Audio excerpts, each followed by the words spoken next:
امریکی صدر Donald Trump نے کہا ہے کہ امریکی فوج نے جنگ بندی کے معاہدے کی خلاف ورزی پر ایران کو نشانہ بنایا ہے۔ ایرانی میزائل اور ڈرون سٹوریج کے مقامات اور ریڈار سائٹس پر حملے کیے ہیں۔ سوشل میڈیا پر کہا کہ ایسا وقت بھی آ سکتا ہے کہ ہم مزید تحمل کا مظاہرہ کرنے کے قابل نہ رہیں اور ہمیں فوجی طریقے سے اس کام کو مکمل کرنے پر مجبور ہونا پڑے جو ہم نے کامیابی سے شروع کیا تھا۔ اگر ایسا ہوا تو اسلامی جمہوریہ ایران کا وجود ختم ہو جائے گا۔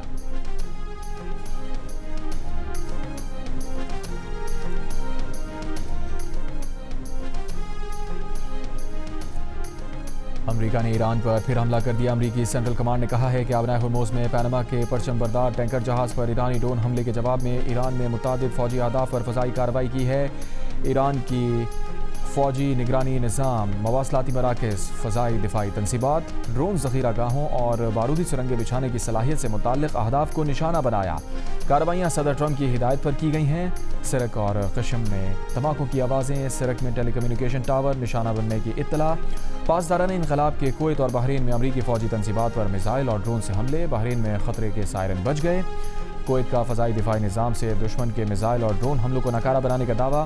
امریکہ نے ہفتے کی صبح بھی ایران پر فضائی حملہ کیا تھا جسے ایران نے ناکام بنانے کا دعویٰ کیا تھا اور کہا تھا جواب میں خطے کے کئی امریکی فوجی ٹھکانوں کو نشانہ بنایا ہے، جس کے بعد بحرین نے ایرانی ڈرون حملوں کا الزام لگایا تھا۔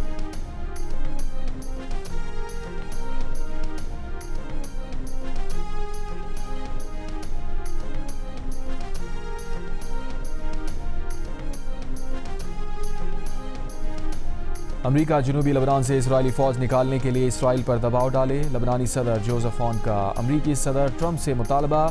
لبنانی صدارتی محل کے مطابق دونوں رہنماؤں کے درمیان ٹیلی فونک رابطہ ہوا۔ لبنانی صدر نے یہ مطالبہ بھی کیا کہ امریکہ معاہدے کی خلاف ورزیوں کو روکنے میں مدد کرے۔ کہا لبنان اسرائیلی فریم ورک معاہدے پر عمل درآمد میں اپنی ذمہ داریاں پوری کرے گا۔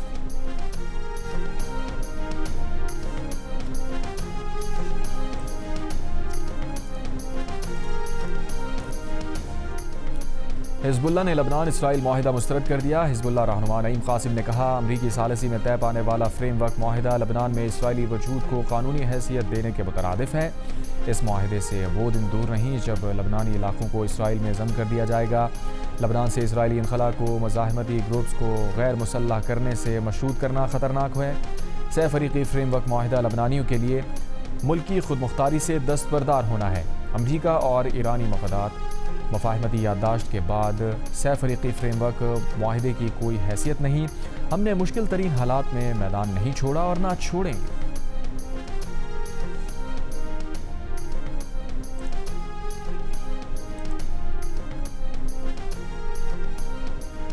اسرائیلی وزیر اعظم نتنیاہو کا لبنان کے ساتھ امریکی ثالثی میں ہونے والے معاہدے کا خیر مقدم تاریخی کامیابی قرار دے دیا۔ کہا یہ ایران اور حزب اللہ کے لیے ایک بڑا دھچکا ہے۔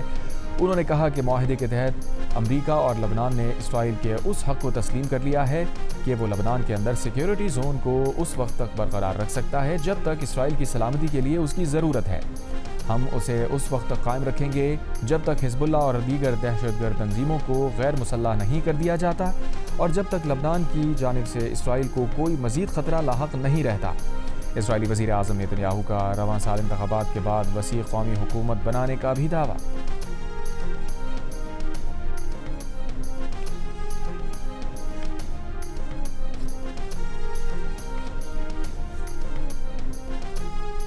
The evolving regional situation has highlighted more than anything else the importance of maritime security for the global economy and international supply chains.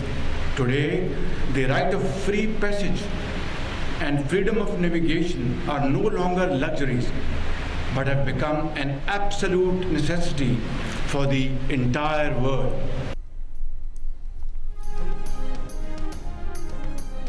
Pakistan اور ایران کے درمیان دو طرفہ تجارت بڑھانے کی جانب اہم پیش رفت۔ ایف بی آر نے تفتان بارڈر ریلوے اسٹیشن کو وزیر اعظم شہباز شریف کا عالمی تجارت کے لیے اہم سمندری گزرگاہوں پر بلا رکاوٹ آزادانہ نقل و حرکت کے حق پر زور عالمی معیشت کے لیے ناگزیر قرار دے دیا۔ پاکستان نیول اکیڈمی میں پاسنگ آؤٹ پریڈ خطاب کرتے ہوئے کہا سمندری راستوں پر آزادانہ اور بلا روک ٹوک نقل و حرکت کا حق اب آسائش نہیں بلکہ پوری دنیا کے لیے ایک ناگزیر ضرورت بن چکی ہے۔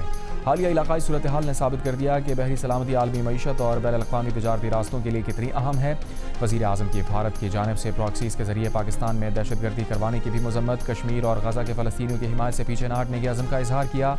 کہا معرکہ حق میں ذلت آمیز شکست کے بعد ہمارے مشرقی ہمسائے نے پراکسیز کا استعمال شروع کر دیا ہے۔ پاک افواج مشرقی اور مغربی اطراف سے آنے والے خطرات کا مقابلہ کرنے اور ان پر قابو پانے کی صلاحیت رکھتی ہے۔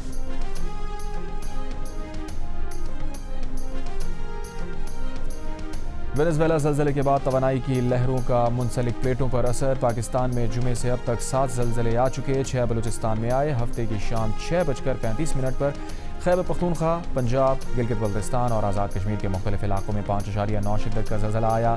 گہرائی 178 کلومیٹر اور مرکز ہندو کش ریجن افغانستان تھا۔ زلزلے کے وقت پشاور اسمبلی کا اجلاس جاری تھا۔ 5 منٹ کے لیے تمام اراکین اسمبلی ہال سے باہر نکل گئے۔ بلوچستان کے ضلع کوہلو میں 4.2 شدت کا زلزلہ ریکارڈ کیا۔ چمن کے مختلف علاقوں میں بھی زلزلے کے جھٹکے محسوس کیے گئے۔ موسیٰ خیل، کنگری اور چھاپ میں 125 مکانات کو نقصان، 19 افراد زخمی ہوئے۔ وزیر اعظم شہباز شریف کا زلزلے سے نقصانات پر اظہار افسوس، امدادی کام تیز کرنے کی ہدایت۔ چیف میٹرولوجسٹ محکمہ موسمیات نے پاکستان میں حالیہ زلزلوں کو عالمی زلزلوں کا اثر قرار دیا۔ ان کا کہنا ہے وینزویلا میں زلزلے کے بعد توانائی کی لہریں منسلک پلیٹوں پر زلزلے کی وجہ بن رہی ہیں۔ زمین میں پیدا ہونے والی توانائی کی لہریں ختم ہونے تک مزید زلزلے آ سکتے ہیں۔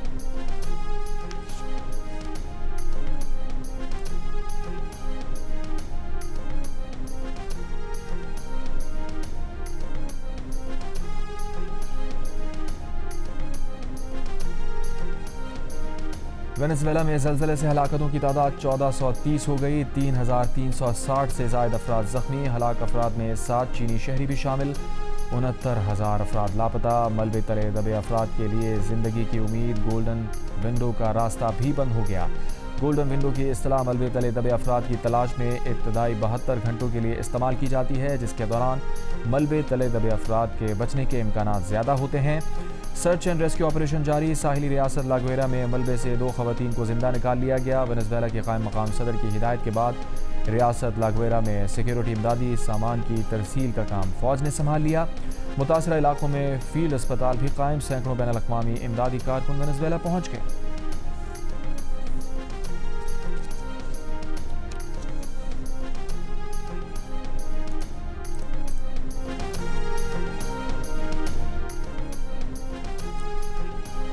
پاکستان عالمی کرپٹو اپنانے کی درجہ بندی میں 3 نمبر پر آ گیا۔ وزیر مملکت بلال بن ثاقب نے زیورخ میں عالمی فورم سے خطاب کے دوران کہا پاکستان نے پہلے ڈیجیٹل اثاثے اپنائے، اب ان کے ضابطے بنا رہا ہے۔ عالمی مالیاتی نظام کی نئی تشکیل میں پاکستان فعال کردار ادا کرے گا۔ دنیا کے مالیاتی قواعد دوبارہ لکھے جا رہے ہیں۔ سندھ کے وزیر شرجیل میمن نے کہا ہے کہ سندھ حکومت کے لیے آسان تھا کہ BRT بناتی ہی نہیں، بسیں خریدنا آسان اور انفراسٹرکچر بنانا مشکل کام ہوتا ہے۔ پیپلز بس سروس کے تحت روز 1,25,000 مسافر سفر کرتے ہیں۔ آئندہ 2-3 ماہ میں مزید 500 EV بسیں لے کر آ رہے ہیں، مزید ڈبل ڈیکر بسیں لا رہے ہیں۔ صوبے میں پنک اسکوٹی کا انقلاب آ چکا ہے۔ BRT کا کانٹریکٹر کو ایڈوانس پیمنٹ کرنے پر BRT پروجیکٹ ڈائریکٹر کے خلاف ایکشن لیا۔ شرجیل میمن نے ایوان کو بتایا کہ سوشل میڈیا مانیٹرنگ کے لیے AI سے مدد لی جا رہی ہے۔ سندھ واحد صوبہ ہے جس نے جرنلسٹ پروٹیکشن بل بنایا۔ پنجاب کی اعلیٰ حکومتی شخصیت کی زبان پھسلنے پر ادا جملے کا ٹویٹ کرنے پر صحافی گرفتار ہوا۔ سندھ حکومت نے کسی صحافی پر پیکا ایکٹ نہیں لگایا۔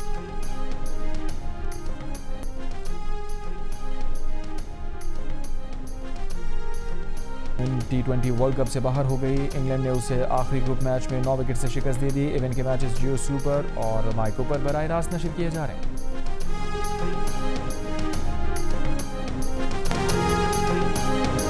اور FIH ہاکی پرو لیگ میں پاکستان آخری میچ بھی ہار گیا، انگلینڈ نے 7-0 سے شکست دے دی۔ پاکستان ایونٹ کے تمام 16 میچز میں ناکام۔ پاکستان ہاکی ٹیم کا ایونٹ میں گولز کا فرق -57 رہا۔